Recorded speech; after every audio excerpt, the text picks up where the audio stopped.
Let's fill our table. It says, I ain't over there. We get our job.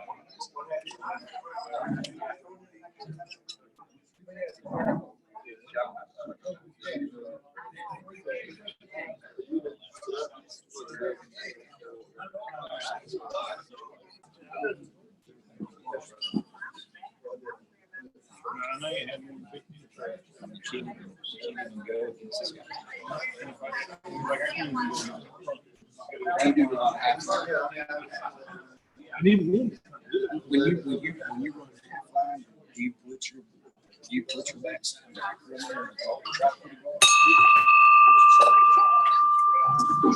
Sorry for your hearing. Welcome to Rotary. Welcome to Rotary. I'm glad to see everybody here. It's been a while, so thank y'all for showing up, both electronically and here in person. So we are streaming this meeting for our members who can't be here, but so glad to have you. This time I'm going to invite Locke Wilford up to say the Pledge of Allegiance, the four-way test, and the invocation. But prior to doing that, there are a couple people that we do need to keep in our thoughts and prayers. This program is near and dear to Bubba East's heart. He would much rather be here, but they're in Atlanta for his wife. She's having some complications and is undergoing some treatment and some diagnostics there. So please keep the East family in your prayers. Lehman Ralph, he and his wife Sarah just had twins, so he's got his hands full. So send some words of encouragement his way. And Steve Moore, he's undergoing some rehab and should be back in the club in the next week or two. So please keep them in mind. Locke. Thank you, sir. Shall we pray? Our Father, we're so grateful that you've allowed us to be here. We thank you for your goodness, your mercy to us, and thank you for loving us. And we pray for Rotary today. Lord, you'll bless the program, bless our coaches. We thank you for them. Pray you'll give them a successful year, protect them. We pray for, of course, these families that were mentioned. We pray for Jan. Lord, we ask you to bless her, be with the doctors, give them wisdom. Bless our country. Bless our club. In Jesus' name we pray. Amen. I pledge allegiance to the flag of the United States of America and to the republic for which it stands, one nation under God, indivisible, with liberty and justice for all. For the things we think, say, and do, is it the truth? Is it fair to all concerned? Will it build goodwill and better friendships? Will it be beneficial to all concerned?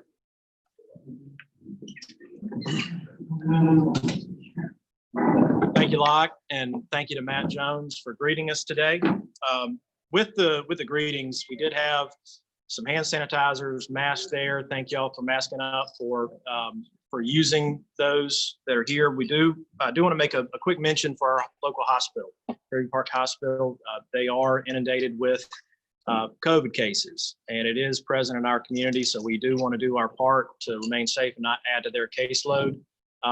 In the bulletin, you will see a quick call to action and an ask of our Rotary Club. If you know a healthcare worker, neighbor, friend, family member, please give them some encouragement. They've been fighting this battle for 4 months, and the end is not in sight yet. So please continue to thank a healthcare worker. Introduction of guests. Beth? Thank you. I'd like to recognize Kevin with TV 35. Thank you for waiting. Dave Whitmer. Good afternoon. My name is Dave Whitmer. I want to introduce my guest, Brandon Kennedy. Brandon is the Assistant Director at the Medical Center, position that we're hiring, and comes to us from West Palm Beach. He's the Chief Financial Officer at that large VA hospital there. Peter Able veteran and able officer.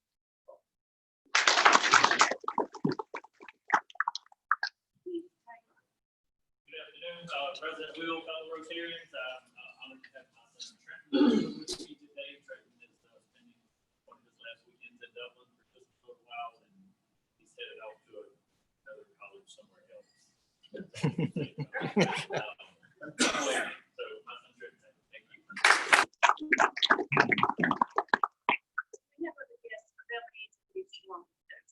Great. Thank you, Beth. Rotary raffle. We've got a graphic up on the screen for Rotary raffle. There's 52 prizes, prize each week of the year. This past week's winner was ticket 485, which was Ben Walker. $300 boutique gift card to Joy and Company. So thank you to Joy for giving the gift card, and also congratulations to Ben. Next week is $300 cash donated by Garbett Construction. So I'm sure that's something everybody's going to be vying for on next week. For the program, I'd like to call on Brian Bowles to introduce our coaches.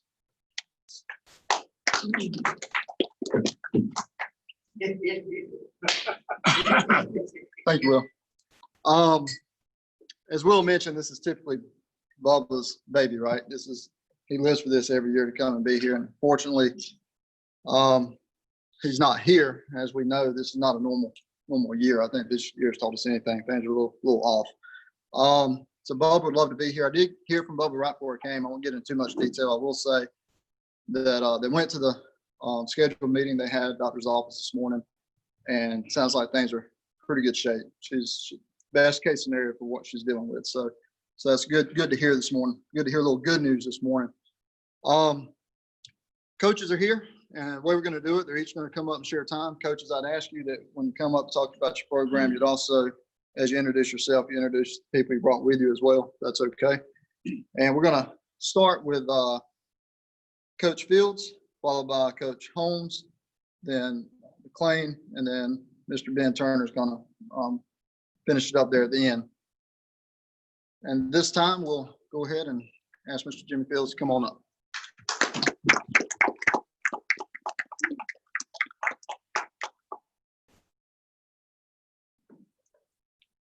get my arms situated. Thank you. Yeah. Thank y'all for having us. Okay. I want to first introduce who came with me from Trinity, Mr. Stan Cooey. Appreciate him. He's our headmaster, does a great job of leading our students, leading our families at Trinity. And also sitting at the table where Stan is my son, Jay Fields. He's coached with us before, but he's moved back, got delivered from Indiana last year. So that's where he was last year. Glad to have him back.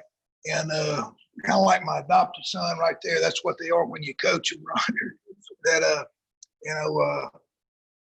Trent St. Bell, he's our offensive coordinator. So glad to have them join with us. And I know I can speak on behalf of them. Thank y'all for having us and what you do at the Rotary Club. And saying that, before I get started talking about football, I can, I know Kagan and Ben and Roger's going to say the same thing, but we're appreciative, not just at Trinity, but the coaches are appreciative of this community and the leaders in this community and what it stands for. Okay. And these are uncertain times. Obviously, many of you know my health situation, and it's uncertain. Okay. But even besides that, the world we live in is very uncertain. But the thing we know about the Dublin Lawrence community is the brothers and sisters in Christ who will stand with you during these uncertain times. So I don't want to just go through the motions and say, hey, I'm thankful for the community and all that. That's heartfelt. And I know not just for me, but all these coaches, and I'm sure they'll have more to add to that. But my family are very, very blessed to be a part of this great community. And, some people say, well, it may not be perfect. Well, it's not, because I'm here and you've accepted me. Thank you for accepting me and my family and standing with us and just everything you do. All right. We have 23 players out. Okay. In private school, that's not necessarily unheard of, having that few a number. Sometimes we'll have upwards of 40 or more, but this year we have 23, have different sizes in class and whatnot. And Roger and I were sharing briefly, football is not like some of the other sports. It's outside. It's still, you're going to hit somebody. And it's just you know, it kind of goes against some of our culture, put it that way. So it's a little bit harder than probably when all of us, Kagan and Ben, all started our careers, a little bit tougher to convince kids to come out and play. But on another note, I'm thankful for the 23 we have. You know, there's no excuses. I tell them we got 12 too many because all we need is 11. We might need, now some coaches maybe, some coaches, and y'all know who I'm talking about, years ago, and they're not politically correct today, would say you got 23, you need to get rid of 12 of them. You got too many. And if you ain't practicing right, you'll get rid of them if you practice right. But, you know, we're not ready to go there. We're thankful for our 23. We're going to keep them other 12, you know. But we're very thankful. We are. You know, I think all these coaches can tell you with these uncertain times when we were able to get back, you know, in the weight room and on the field working with kids, man, it was like medicine. I mean, it was, you know, that's what we do. Sometimes we don't do a very good job of it, but I tell you what, getting to be with these kids and a part of what God's doing in their life. I've told Mr. Cooey this, I don't know if that's really a job. That's like I'm playing, you know, and sure, I get frustrated, you know, whether it be 23 of them I'm dealing with or a larger number, but very, very thankful. Let me tell you, we have, out of those 23, we have 5 seniors, and I want to mention them. You know, I think a kid who's a senior, you know, as far as leadership and things like that, just because he's a senior doesn't mean he's a leader. Just because he's a senior don't mean he's going to play. He doesn't. But there's something to be said for perseverance. A kid's been with you. A kid's stuck with it. So that's why I always want to go out of my way to mention our seniors this year. Wade Walker, and I know his grandfather's sitting right there. Wade's been with us and has really grown in the program. I've seen him grown a little bit physically. You know, he's worked hard, but the way he's matured as a young man just really brings our coaching staff a lot of pleasure. He'll play defensive back. And when you have that few kids, you know, probably not just Wade. Wade will play cornerback. He'll play right safety, left safety. He'll play on the special teams. He'll play running back. He'll mix the Gatorade, and we're trying to get his bus license too. So, you know, but we'll see. But anyway, obviously Wade's going to do a lot of things for us, and we're real proud of him. Another senior, Trey Miller. Trey Miller, just like Wade, has been out there and working hard and plays tight end. He'll also play offensive tackle. He'll play defensive end. He'll play outside linebacker. But Trey is, and I'm sure many of you know, his father, Rob Miller, came through with flying colors, and very proud of that. So that kid, you know, was out there in the 95-degree heat the other day, but he was grinning the whole time. And, you know, I just had to remind, it wouldn't cost what we was doing out there at football. There wasn't a whole lot to grin about when it's 95, but he had a great perspective, and God really used that to teach Coach Fields something, what's really important.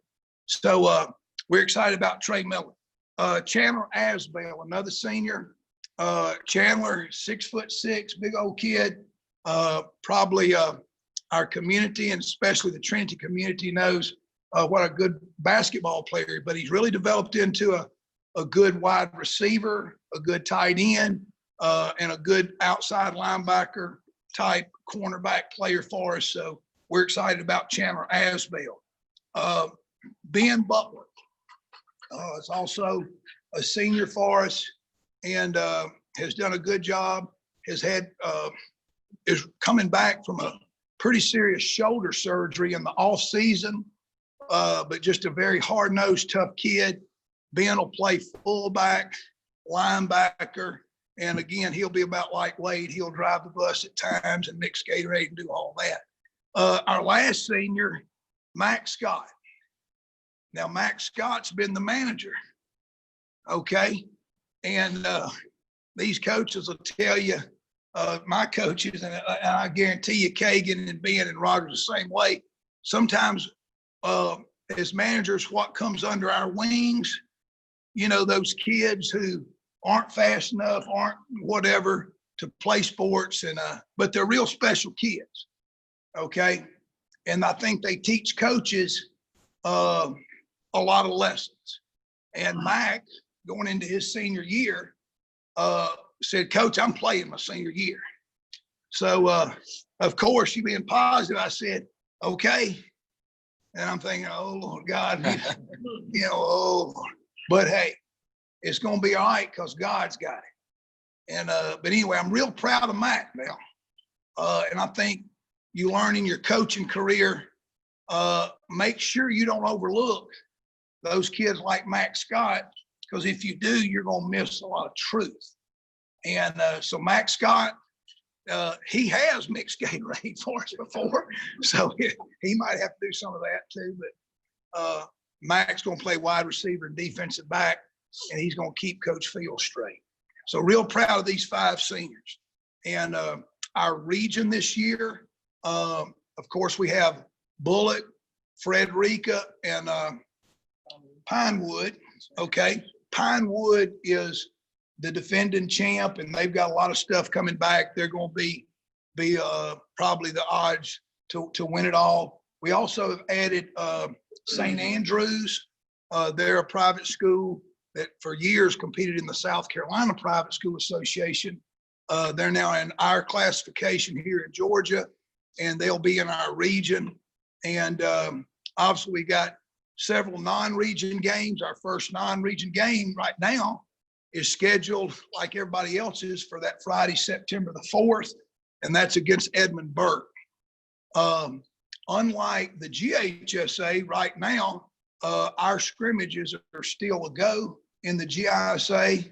So we have a scrimmage at Robert Toombs on Friday, August the 28th, and have some other practices with some others before that. But just like everything else, there's some uncertainty. But I'm sure these other 3 football programs in the city and in the county are doing just like Trinity. We're going out there, getting after it and getting ready, like Roger did, to hopefully win a state championship. Congratulations to Roger and Dublin and all that they did last year. But all of us coaches, and I know these guys, and they're not going out there coaching. They're going out there to win a state championship. So just real proud to be a part of the program today. Excited, and you know, whether there's COVID or all these uncertainty, you know, the plan is still the same. You know, the team or the group of kids who are going to be unselfish and hit people in the mouth ever play. Okay, ever play. That's going to be the team. That's going to be the kid who has the chance to be the most successful, not just on the field, but if they'll take that same attitude off the field, you know, in the classroom, at home, and in the community. And I'm proud to be a part of what Roger's doing, what Kagan's doing, and what Ben is doing. So I know these are men who are striving those same things and striving for those same things in their program as well. So, you know, we were talking, and this is, you know, the coaches, you know, coaching's a tight community. And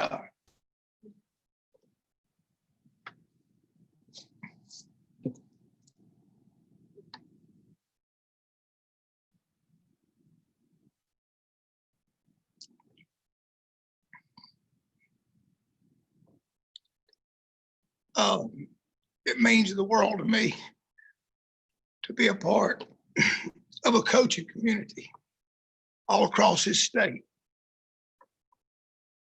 And these are good tears because of the camaraderie. We're all on the same team.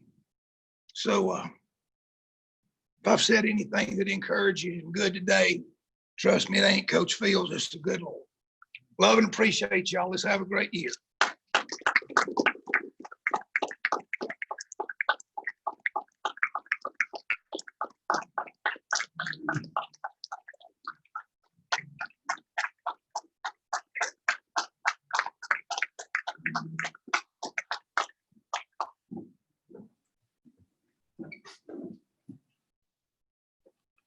Coach Fields, you know we all got your back.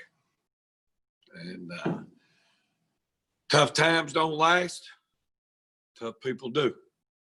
That's how us football coaches do these things. You know,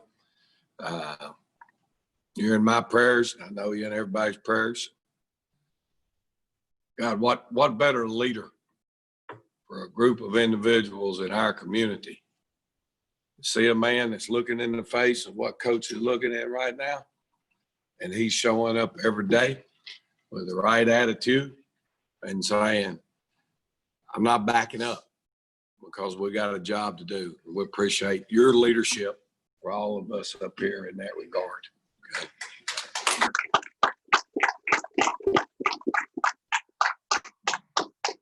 Well, the beauty of what we're dealing with right now is the uncertainty. How do you get nervous about something? You don't know what's coming.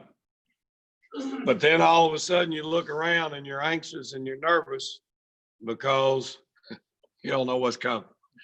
You know, that's where we are right now with what we're dealing with, obviously with the COVID, what you're dealing with as a coach, what you're dealing with as a parent about, well, is my kid going to school or are they going to be online? Or, you know, all of the unknowns are what make things tough.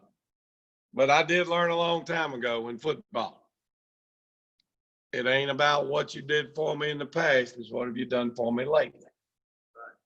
And that's what we're looking at right now at Dublin. We were very fortunate last year, and I'm very proud of the fact that our football team was able to win a state championship.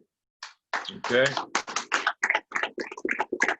But from the standpoint of being true or not true, we gave out our state championship rings, I don't know, 3 or 4 weeks ago on a Saturday. Today's the first time I've ever worn a ring in public, you know, because I wished I could have handed them out in March like we were intending to. But see, all that's got to be behind you now. It's a thing of the past. You got time to celebrate, and then you got to move on. So we got to move on. We've had a lot of changes. Dublin High School is now a single A school in the state of Georgia. We've moved from double A to single A. Our enrollment numbers at the high school were at 494 when we left in March. I think that made us like the 3rd largest school in single A. There have been a lot of questions about, well, what do you think about playing single A? Well, that's where our school is. That's what size we are. They have classifications for a reason. Now, do I believe that right now in football and in basketball, we can compete at maybe a level that's higher? I didn't say win state championships. I understand the word I said. Compete, be competitive. Yeah, some of our other sports would struggle more. So it's what's in the best interest. When you have to make decisions, what's in the best interest of all of our student athletes that attend our school. So we're moving down to single A. I hear people quite often say, well, golly, you're going down to single A, y'all gonna dominate. It's not, we don't feel that way. We don't see it that way. Okay, we're approaching it exactly the same as we have any other year. That's the only way we know to do it. You worry about you. You don't worry about who's on your schedule. You worry about you. Get yourself ready. Then we get our kids in, and like all these gentlemen up here, no spring practice. Spring practice is so invaluable to me. Okay, as my program, spring practice is huge.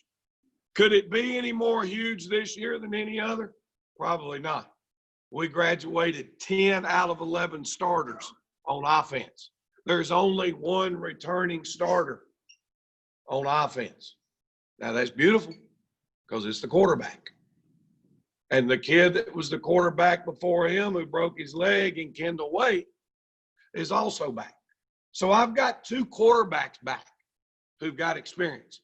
And I remember sitting here a couple of years ago, we were talking about when coaching the guys at West Lawrence had a third-year returner coming back at quarterback.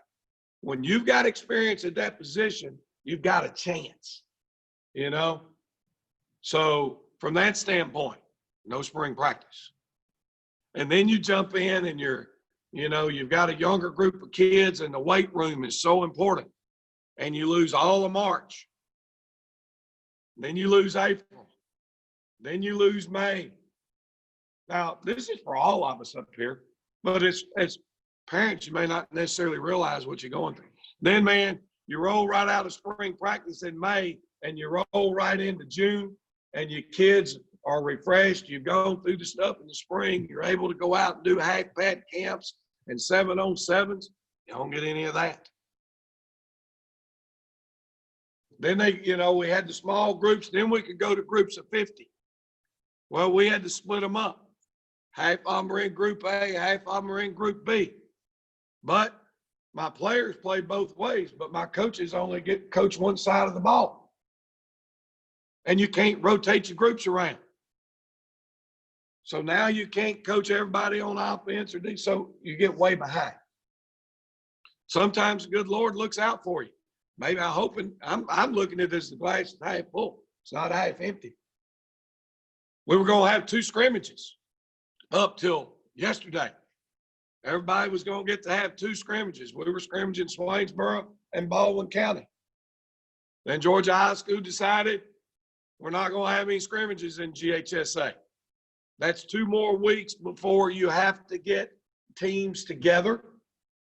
It's 2 more weeks of preparation because of all the schools that are having to shut down because somebody tested positive. So we lost our scrimmages. Everybody's whining and complaining. I'm happy as a hog eating slop because I threw all my practice schedules away and went back and said, we're having spring practice. We're going to line up and coach Dublin versus Dublin. Best on best. To heck with running somebody else's offense, trying to get ready for a scrimmage. We're going to do ours for 2 weeks and gain that fundamental time back in the stuff that we needed. And on the defensive side of the football, we only graduated 7 starters, so we feel good there. Okay, we didn't lose 10. So we've got a big chore. But again, I feel positive in this sense. We've got our quarterbacks back, both of them. I can play either one of them. Okay, Markel Mitchell, Kendall Wade, it doesn't matter, and we'll be fine. So I feel pretty good there. We've got an all-state kicker returning. Okay, John Potter last year was the coach's AA All-State South Kicker of the Year. He's back. When I first got to Dublin, Georgia, 19 years ago now, or 18 years ago, starting 19, I didn't get hired till the last week of June. There wasn't any spring practice. I didn't know any kids, and I didn't get here till the last week of June. And the first week of July was a dead week. Well, how in the world can you get ready to play? You've got 3 weeks in July, and you're rolling. Told the kids, hey, we got to put in a whole new offense, a whole new defense, and a whole new kicking game. And that team didn't lose a game until the 15th game of the year. So you can get it done. At least now we're on even ground with everybody. Back then, all those other schools that we were playing had spring, had a full summer, had the whole 9 yards. So we're not going to let these interruptions stand in way of our preparation or of the goals that we always have in Dublin. The expectations are going to be the same. And the goal is pretty simple at our place. Be playing your best football in week 11 because that's when the playoffs are.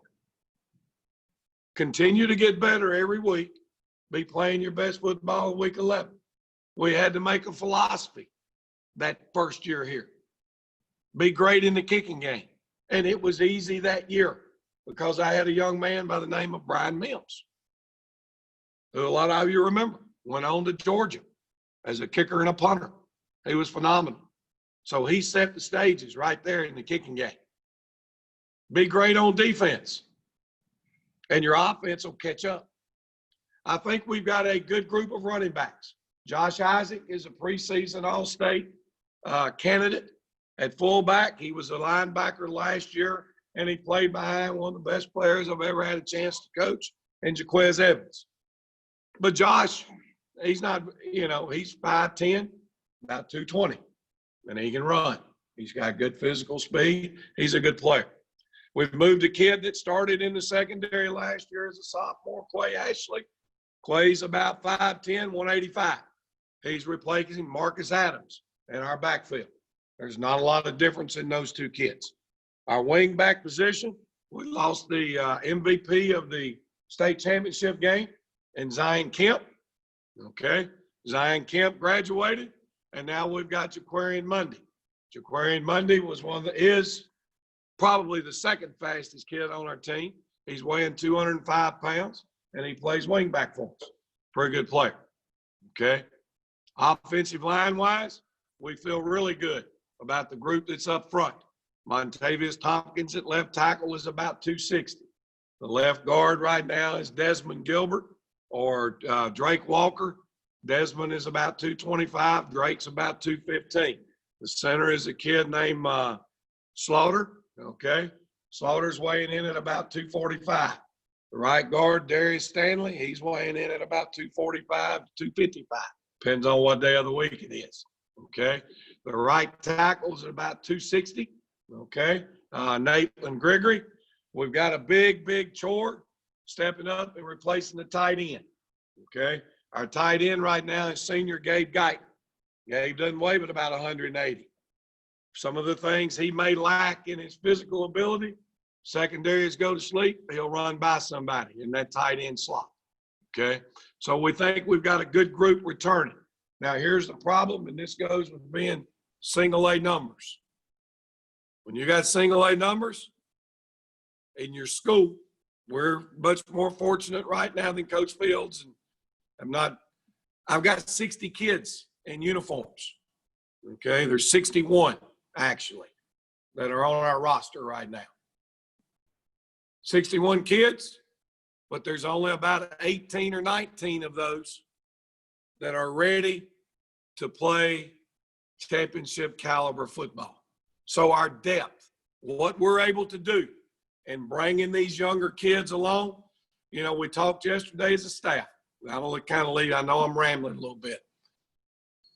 A bunch of the kids that we sat in our office about last year during the summer, when you have your personnel staff meetings once a week, talking about different kids. Some of the kids that we thought last year, there's no way that those kids, they're not ready. They can't play. And we go back and we have to start pulling out our special teams depth charts the week we go play in the state championship. And all of a sudden, some of these kids that you didn't think could help you at all in the biggest game of the year, they're on the field playing. So we've got to stay healthy. God knows, everybody in this room, we've got to do a better job in Dublin and Lawrence County on trying to protect each other with what we're dealing with COVID. Okay? That is a concern. The biggest issue we're dealing with right now with Georgia High School is this. All of the scientific data says if the rate of spread is below 5% on the testing, the positivity rate is below 5%, you're in positions that you can move forward. Dublin, Georgia's this morning, and I've been checking it every day, is at 12.33. We're over double the recommended numbers for us to be doing what we're doing.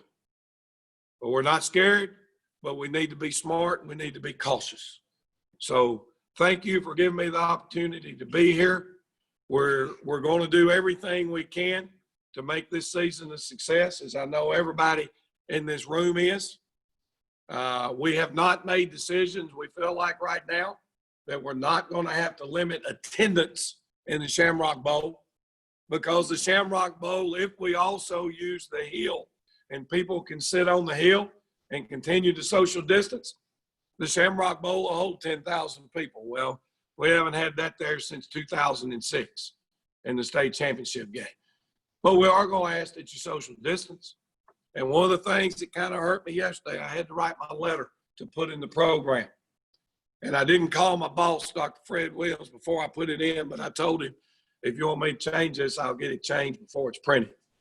One of the traditions we've always had, and I know our fans and people love it, as soon as the game is over, kids get done shaking hands, Coach Holmes and the team meet in the middle of the field, and all the parents and everybody come down to hear what the head coach has got to say.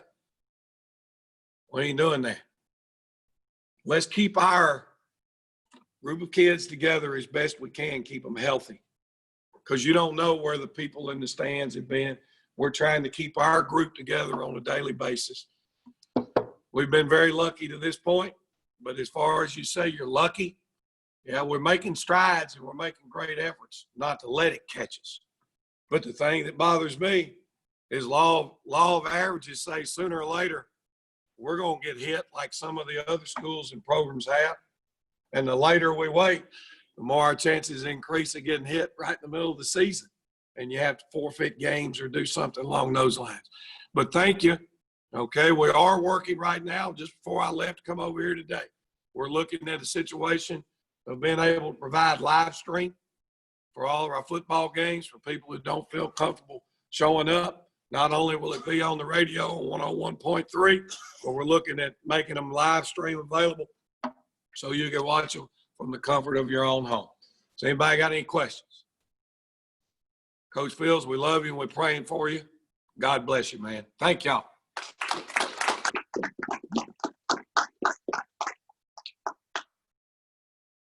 Good afternoon, everybody. My name is Kagan McClain. I'm the head football coach at West Lawrence High School. To echo what some of these other coaches have said, we appreciate this opportunity you guys having us here every year. More importantly, we appreciate what y'all do in the community, what y'all do for the Lawrence County, the Dublin community, for the kids in the community, the way you support us. We do appreciate that. And I want to start out by, first of all, congratulating Coach Holmes on the state championship year last year. You know, a lot of fans in the community, they look up and they expect state championships every year. From a coaching standpoint, they don't realize there's a whole lot of teams going for that same goal. And to win a state championship, I was fortunate early in my career to be a part of 2 state championships over at America's High School. Back when I first started out, to win a state championship, number one, you got to have good players. Number two, you got to be well coached. And then number three, you got to have some breaks go your way. And, Dublin definitely had some players, great coaching over there, had some breaks go their way, had an outstanding season. So congratulations, Coach. Great job on that. Also, I would like to thank Coach Fields. Me and Coach Fields have known each other through coaching the past several years. And without a doubt in my career, and I'm honest when I say this, the most godly head football coach I've had the experience to be around. A man who loves his kids, who loves his community, who does this job for the right reason. Coach Fields, I appreciate you. You've been a great influencer on me the past few years. We're praying for you. We love you. And as always, if there's anything I can do, our program can do, you let us know. We'll be there for you, sir. Thank you very much for everything. Because a lot of times we get in this job and everybody wants to win and everybody looks at wins and losses, but there's some bigger things out there. And I think Coach epitomizes that. But looking at our season, last year, we didn't quite have the season Dublin had, but we did have the best season in West Lawrence history. We won 11 games last year, won 11-2, made it to the Elite Eight. Was the most games West Lawrence has ever won, farthest we've ever been in the playoffs. Set a lot of records last year. Offensively, like Coach said, had a 3-year starter at quarterback, which is a great thing, who broke the single season and the career passing and touchdown records for West Lawrence High School, and A.J. Mathis. He's moving on to play baseball at Georgia College this year. Coming up, we had a wide receiver who set single season and career receiving records in Brent Carr, who's moved on to play football at Savannah State. We had a Division I linebacker last year, De'Eric Jackson, who's up at Kentucky right now and is slated to get some playing time this year as a freshman up at Kentucky. So we're really proud of him. We had a group that really came together, a great senior class last year. I can one-up you a little bit, Coach. We do return 3 on offense. Now, none of them's a quarterback, but we returned 3 on offense, and we only returned 2 on defense. So we graduated 17 starters off of last year's team. And that's tough to replace, like Coach said, especially in the situation we're in where we didn't get spring practice, where we haven't been able, we missed all those. And at West Lawrence High School, I'll tell you, I love our kids. I love our community. We're not always the most athletic team, very rarely, but we have blue collar, hard-nosed kids who know how to be physical, who are very coachable, and who are strong in the weight room. But we missed a lot of that weightlifting time. So we're behind, and I think it hurts us. Early in July, right after the dead week, we did get shut down for a week. We had a kid that tested positive, and he didn't have very much contact with the team. He tested positive over the dead week. But just to be safe, we shut everything down. So we lost another week there. So, everyone's kind of in that same boat. There's all this uncertainty out there about, what's coming up, how we're going to move forward, what we're going to do. And all I can say is that, we're going to show up every day like these other guys are doing. We're going to love our kids. We're going to coach our kids. We're going to try and get better every week. Coach made a good point. The goal is not, I wish I could say, man, we're going to be at our best on week one. I don't see that happening, but I do see us every week getting a little bit better. This week at practice in full pads, the first day of full pads was awful. We were, and maybe it's because I've been spoiled because, since I've been at West Lawrence since 2012, we've been a little spoiled on the defensive side of football. We've had some good kids. We've been physical. We've been stout on defense. This past season, we probably had the best season in history defensively that I can remember at West Lawrence. We played 13 games and only 3 teams scored more than 10 points on our starting defense. I mean, that's pretty, you don't get that a lot. So we got a little spoiled. We went their money, put pads on, and man, it just felt soft, because we're behind. But every day, I'm going to tell you what those kids did. Tuesday was better than Monday. Wednesday was better than Tuesday. Thursday was better than Wednesday. If we can do that, and we can get better every week, no matter what the season turns out, I'm happy because I know those kids are out there working. I know we got a whole bunch of kids who have no Friday night experience, who are going to step out there on Friday night, and the only thing they did was play some special teams, which are important, or do something like that, but now they're going to be thrown into that fire. So it's going to be a learning curve. It's going to be a week-by-week growth experience. But I think we got really good coachable kids who are going to get better every week, and I think we're going to be okay. Are we going to be as good as we were last year? I don't know. If I was a betting man, I'd say the cards are against us in that regard. But I like our kids. I think we got a great coaching staff, and I feel like we're going to be able to be competitive. Now, like I said, we don't return a lot of guys on offense. We return probably the best player on our football team, Bradley Wilson, who will be playing some quarterback for us. He'll also be playing some tight end, some fullback, some wide receiver. He's a kid that can do it all. I can throw him in at linebacker, and he's probably the best linebacker on the team right now. He's that kind of guy.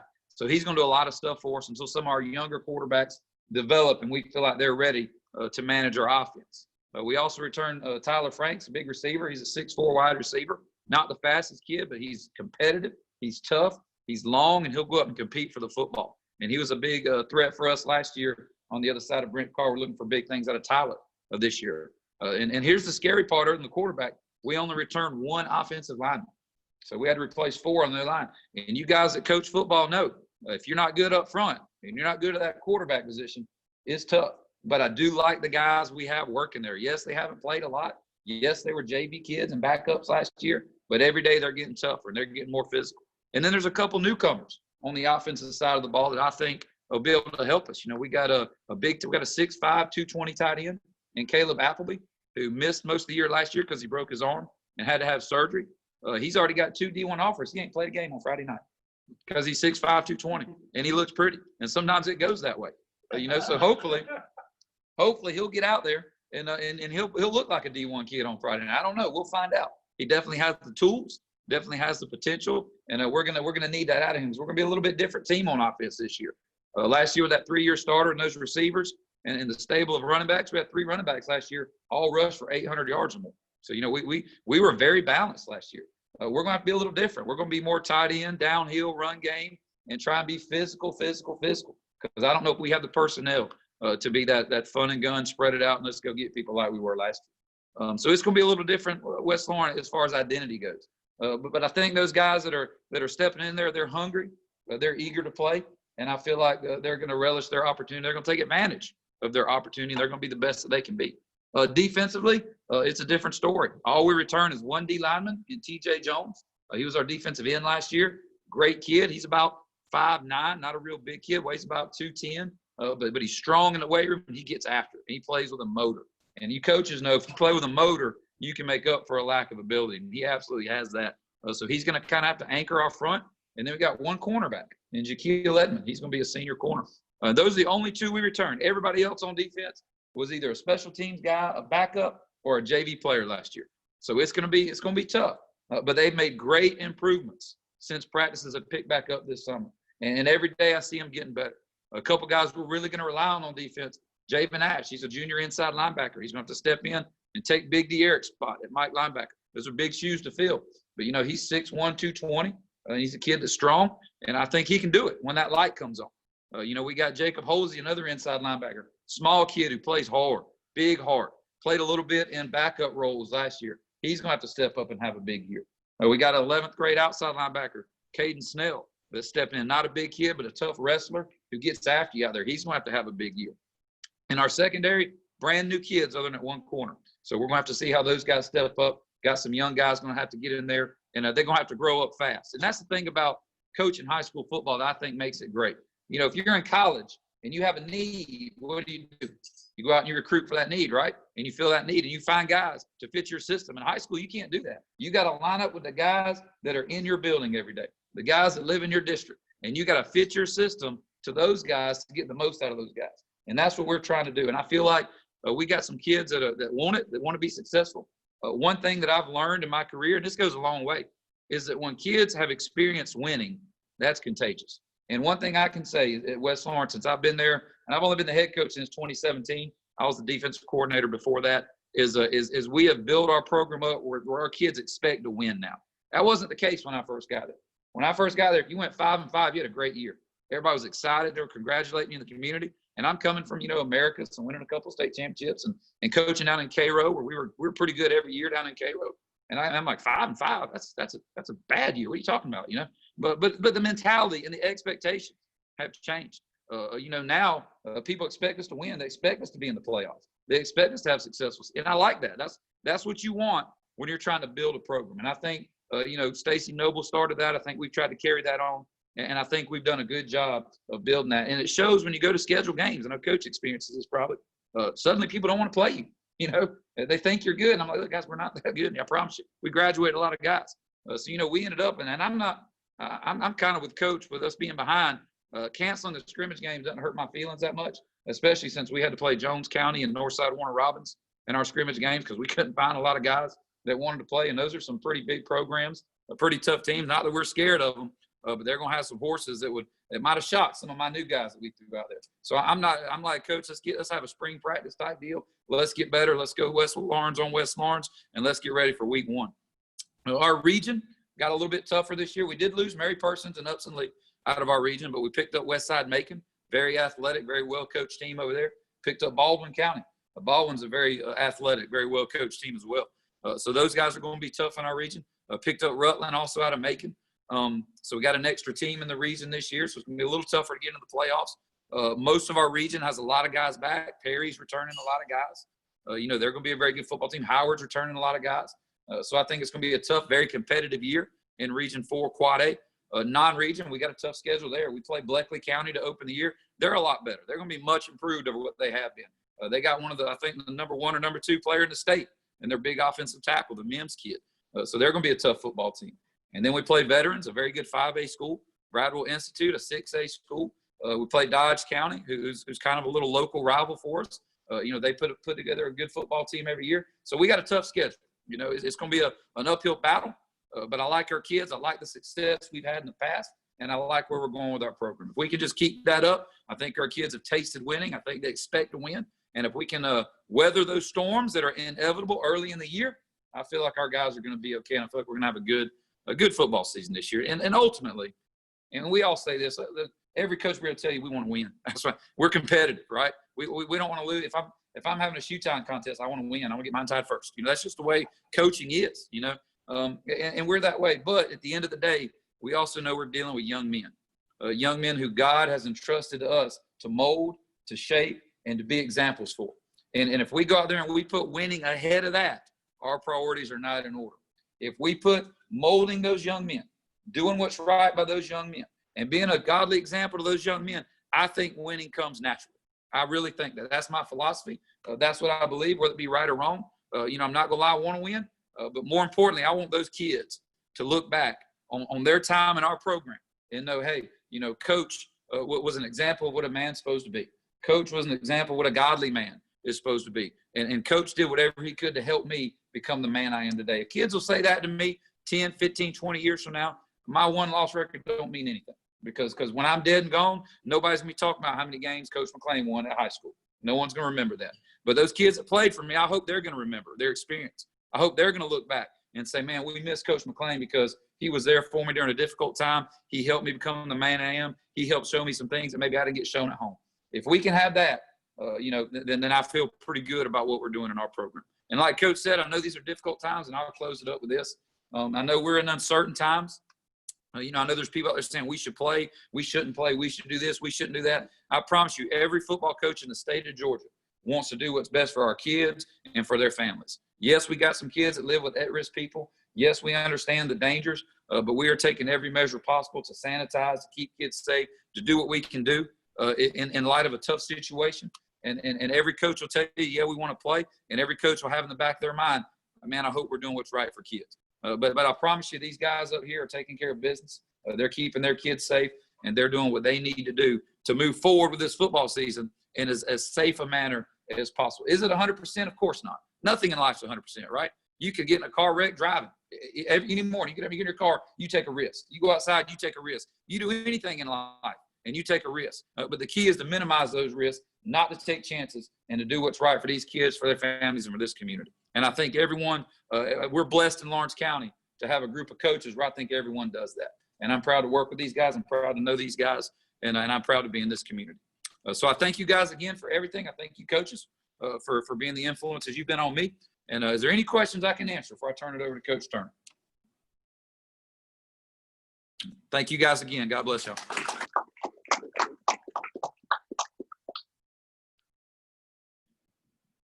All right, I'll try to be still up here. You know, I like to move around.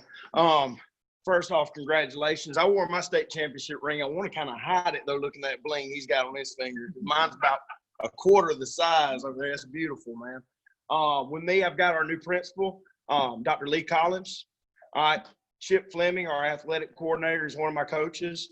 And Miss Pat Brock, she takes all the pictures and puts everybody on TV, and she always wants to know everything that's going on, and I will never forget to remind you of anything ever again, I promise you. This is an absolutely crazy time. You know, coming off of 2 rough seasons, knowing that, you know, I'm really building for this year. We just gone to a weightlifting competition and placed 3rd in the area. We'd been weak as well, water and tiny, and we're finally starting to get it. And then all of a sudden I come in one day and they shut down. It was rough. You know, I'm sitting there telling 3 kids, I was like, look, y'all got to do it at the house, because we're going to be back in 2 weeks. All right, because y'all got a good shot at winning state championship in weightlifting. Time keeps on coming. Hey, man, they're going to push us another week. Hey, keep on doing it. Keeps on getting pushed. All right, by this time, I'm starting to get depressed.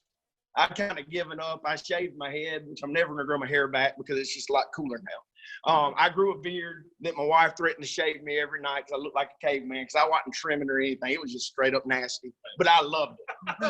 No, man. No, you don't understand. I had it under my eyes. I was just letting it go, but I loved it. All right. And, you know, I started just getting, the longer it went, I started getting depressed. I wasn't sleeping at night. My eating habits became crazy, and I gained probably 15, 20 pounds.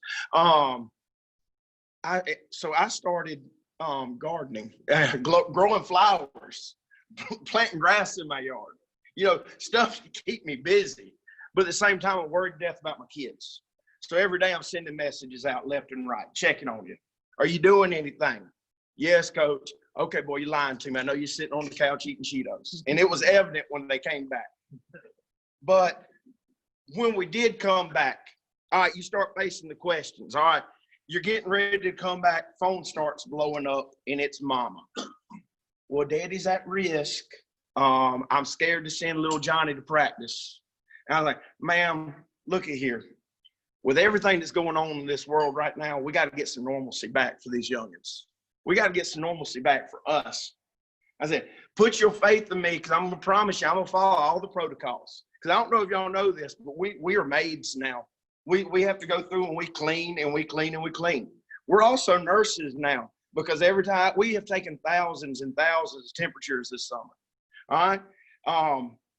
And then we fill out this questionnaire that just gets so tedious over and over and over and over again to make sure that all these youngins are fine. Is it perfect? No. We've been lucky. All right. But we just keep doing our checks and we keep going on, but it's starting to get back normal. And unlike them, I got everybody coming back. So I really need this season to happen because it's been rough. All right. Y'all understand me? I played freshmen and sophomores for 2 years. All right. I lost 8 seniors last year. All right. I have 10 seniors this year, and out of those 8 seniors last year, I think 5 or 6 actually played. And I had baby freshmen take whoopings. We were talking about Dacus. One of my dogs, he's going to be a sophomore linebacker, and he's gained about 25 pounds, and he is going to be a dang good football player. But in his first varsity game last year, he lines up on punt team. He's sitting there and he's protecting the number 1 player, A gap, and it's big Dacus. Dacus picks him up and runs him into the punter to block the kick. Welcome to high school football, baby. You're going to be a stud, and he has. He is a bell cow on our defense right now. I mean, I love seeing him, but once again, he was 150 pounds. Now he's like 182 pounds. So I guess he's gained more than that. I can't count very good. All right.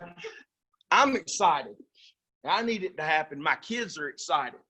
And we've got to get back to normal somehow because it's not healthy. It's not healthy. I worry about these kids that aren't going to school.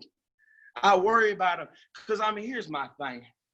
One, if you don't make sure you see those kids all day long with some kind of camera, they still going to be with their boys down the block.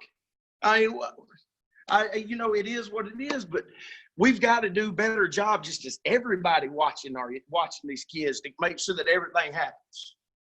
All right. But I just worry about the social interactions because, I don't know if y'all know this. Yeah, we got great kids, but we got some very strange kids that need to be around as many people as they can be just to learn how to deal with the world. Do y'all have that problem, coaches? Just interacting with adults, and they need to be around people. I worry about that with our youth right now because I know I'm not going to live a long life because I'm high strung. All right. So I'll probably drop dead of a heart attack in a couple of years. But if something happened to me and I can't they're going to be taking care of me. And so they got to learn how to deal with things. All right. Now let's go on to football. We are a lot bigger and stronger. Thank goodness. Last year's we're lining up against, we're lining up against them and, 155-pound guard, 160-pound guard, they play hard, but 155 plus versus 290 or 250 that can squat the house, it's rough. We are a lot bigger and stronger in every position. We are blessed to have returners everywhere. Our offensive line this year, we are going to go 255 at right tackle. We're going to go 235 at right guard. We're going to be 230 at center. We got a battle going on at left guard. We're either going to be 230 or 190. He just goes hard. And then at left tackle, we're either going to be 250 or 265. It's a big difference. And we're big and we're strong and we're beating the dog out of each other to become physical. Because, it is a physical game. Something you talked about, there's a lot easier things in the world to do than football.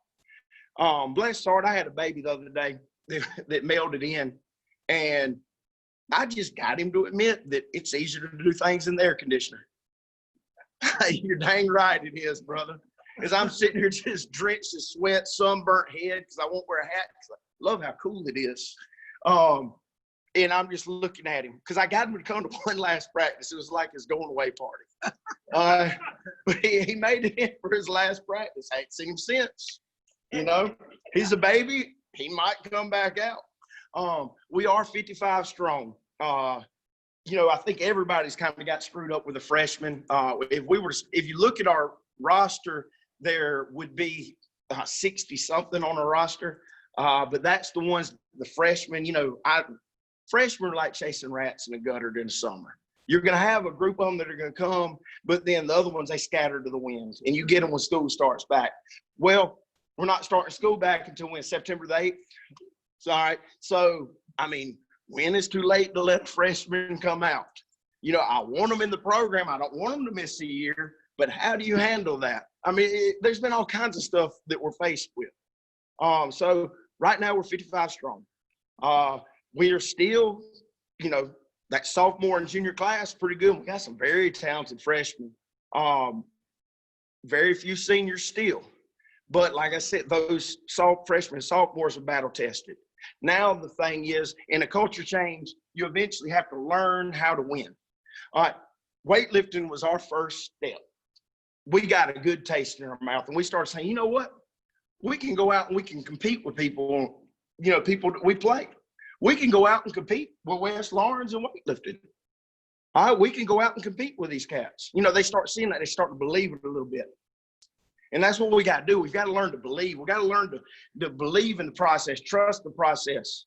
We've made some coaching changes. I am now our defensive coordinator. I am a defensive guy. I'm taking over. I'm putting my my shoe print all over it, trying to be politically correct about this. I'm still, all right, putting it all over it. All right. Now, out of necessity, I'm also our offensive line coach now. Now, I'm busy. Y'all gonna see me. I'm gonna be streamlined about 110 pounds here in a couple of months, the way it's going right now. But we're excited. You know, now that little freshman is a much bigger sophomore. Now that little sophomore is a much bigger junior. All right, serious. During football season, and I normally don't time 40s in football season because you do get dead leg and stuff like that. But I was like, you know, we don't have much speed. So I go out, our fastest cat is running 4.7. And I'm like, okay, I've had a lot of linemen that ran a 4.7 40. All right, now from weight training, speed improvement, we have several guys that are running in the 4.6 range. We have quite a few now. Yeah, quite a few now. They're in the 4.5 range. We have speed now. We have size now. And now we have a schedule that's going to allow our kids to gain momentum and gain confidence. You know, I love you to death, man. You know, open up. We all, especially I'd already gotten beat up in the scrimmage game. We weren't healthy, and open up. Heck, we really got beat up. It made it tough. So now we have a schedule that's going to help my kids gain confidence. And I'm going to tell you, they gain confidence. They can be dangerous because we do have athletes now. We've got size, we got strength. Now we just got to learn how to win. We've got to learn how to compete. Y'all know I preach that you learn how to win, you learn how to compete on that football field. It teaches you how to do it in every phase of life. It teaches you how not to quit, how to persevere through things. So I'm very excited about the year. Every time somebody says something about it might not happen, I'm like, nope. It's going to happen. I have faith that it's going to happen. My kids have faith that it's going to happen, and they are working their tails off. I appreciate the community for all the support. It has been different because we didn't get to go on our trips this summer. So I'm trying to do other special things for the kids to make them, not feel left out. It's exciting times, and I'm ready to get it on. And I keep, we don't get to play on the 4th because we had week 1 off. So I got to wait all the way to the 11th. So we're really trying to figure out something to do that's a long time. I think you had a great idea, which we've been working on ourselves, but heck, I might just call it spring practice. Let's really get back to the basics. All right. We've made some changes defensively in our personnel. We've had outside linebackers move inside. I've gone more streamlined because running what I run on defense, you have to be. We need to be able to run. We've played kids that were,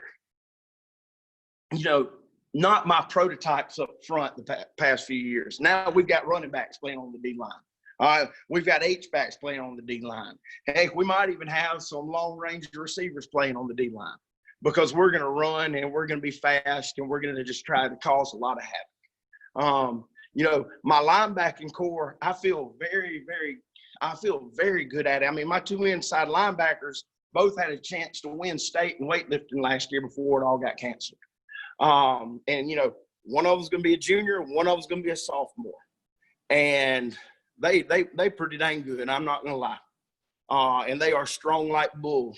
And that's what, you know, great work ethic, it takes them a long way.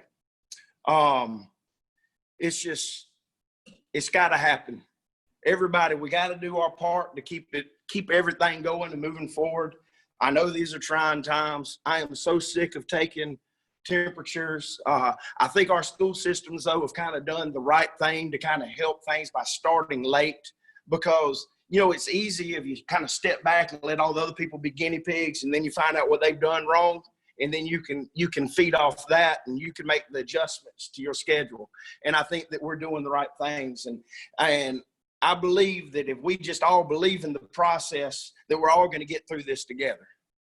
And like I said, with these crazy times, man, we all got to pull in tight to get through everything together, because it is, I don't know what's going on with the world right now. It's scary. It's sad. You know, the good Lord's got us. Coach, you know, I think the world of you, man. All right. And, you know, the good Lord's got you. And we all going to be all right. And I know I talked about a bunch of stuff that wasn't football. Y'all got any questions? Well, I hope y'all come out and watch us play at some point in time this season, because we are going to be, I think we're going to put a good product on the field. And I'm very excited. Thank y'all.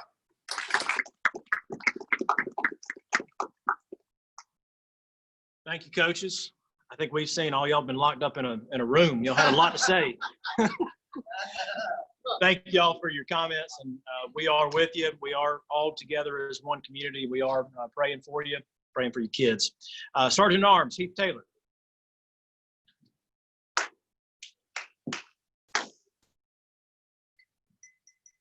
How about that? Thank you, guys. I appreciate every one of you and what you're doing, not only to coach, but to mentor the young men that you're working with. You're all doing an excellent job. So may not come as a surprise to you, football.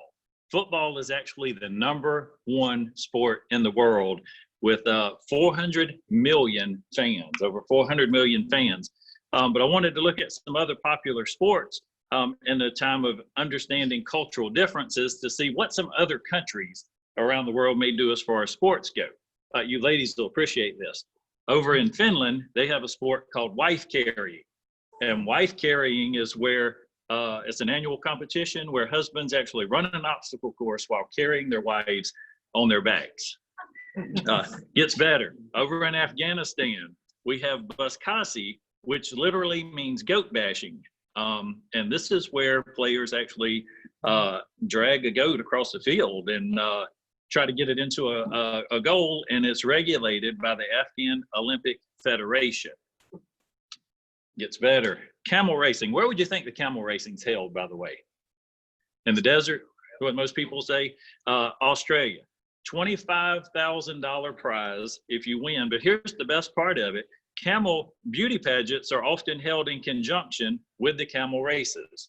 Now, I don't know how a camel beauty pageant goes. Is it the lady that looks the most like a camel?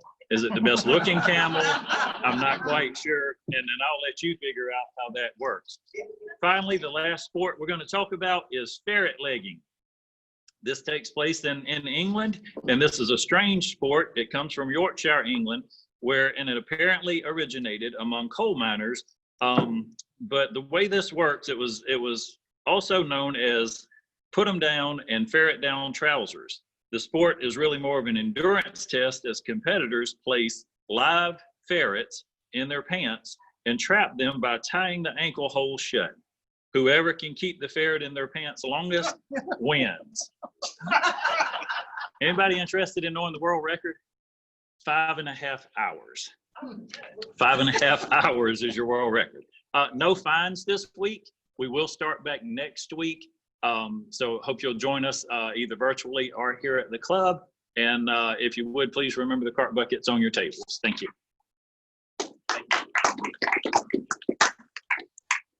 Thank you, Heath, and thank you to our coaches and our school systems.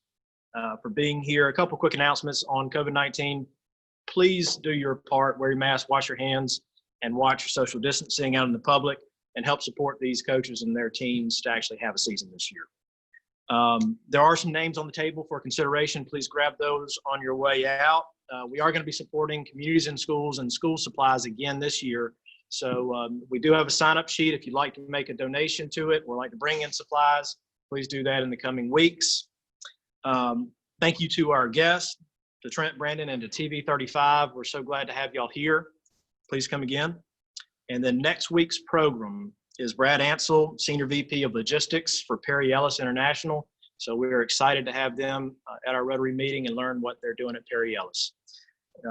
If no other businesses to come before the club, we will be adjourned.